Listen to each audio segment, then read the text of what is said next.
আমি এবার আহ্বান জানাবো মুসাম্মদ আশিকা সুলতানা, মহিলা আসন 3।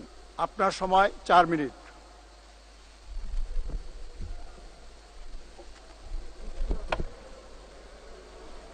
আসসালামু আলাইকুম। ধন্যবাদ মাননীয় স্পিকার।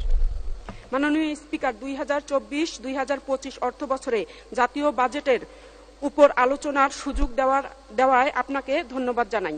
মাননীয় স্পিকার, বক্তব্যের শুরুতেই আমি পরম শ্রদ্ধা ভরে স্মরণ করছি বাঙালি জাতির চিরন্তন প্রেরণার উৎস, বাঙালির বরপুত্র, সর্বকালের সর্বশ্রেষ্ঠ বাঙালি, মৃত্যুঞ্জয়ী জাতির পিতা বঙ্গবন্ধু শেখ মুজিবুর রহমানকে।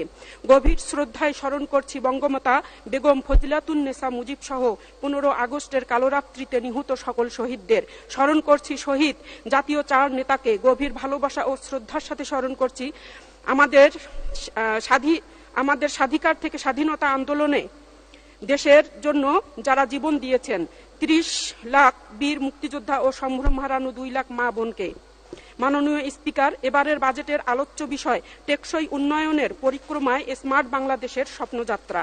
মাননীয় স্পিকার, সুখী, সমৃদ্ধ, উন্নত ও স্মার্ট বাংলাদেশ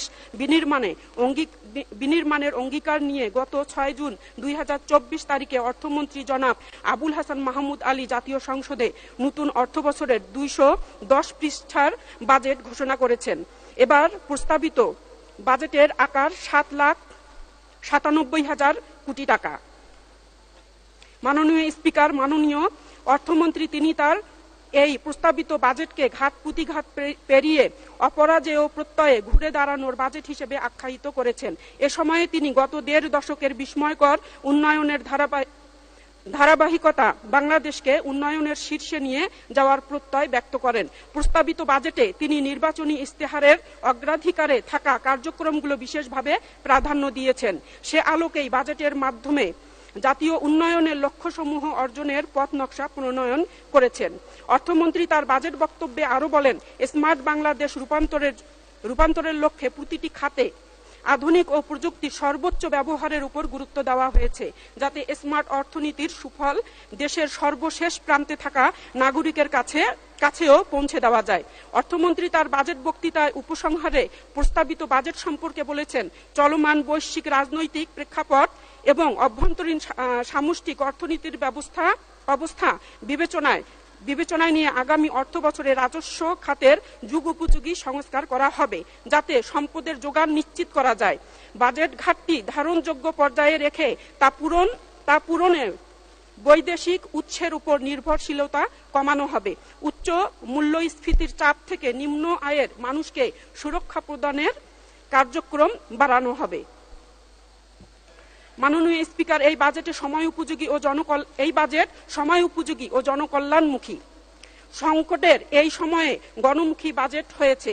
এই বাজেট বাস্তবায়নের মধ্য দিয়ে জাতির জনক বঙ্গবন্ধুর স্বপ্ন পূরণের লক্ষ্যে যে অগ্রসর হচ্ছি তা সহায়ক হবে। গত 6 তারিখ জাতীয় সংসদে উত্থাপিত বাজেটটি সহ আওয়ামী লীগের নেতৃত্বাধীন সরকারে এ পর্যন্ত 25 বার, মাননীয় প্রধানমন্ত্রী হিসেবে শেখ হাসিনা 21 বার এবং 2008 সাল থেকে এখন পর্যন্ত আওয়ামী লীগ টানা 16 বার বাজেট দিয়েছেন।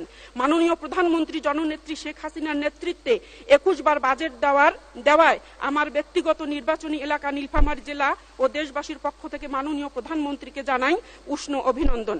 মাননীয় স্পিকার, জীবন ও জীবিকার প্রাধান্য দিয়ে দেশের সব মানুষের অংশগ্রহণের নিশ্চয়তা সহ একটি বাস্তবভিত্তিক সংকটকালীন সময় উপযোগী বাজেট উপস্থাপিত হয়েছে। মাননীয় স্পিকার, ধন্যবাদ। মাননীয় সংসদ, আপনাকে ধন্যবাদ।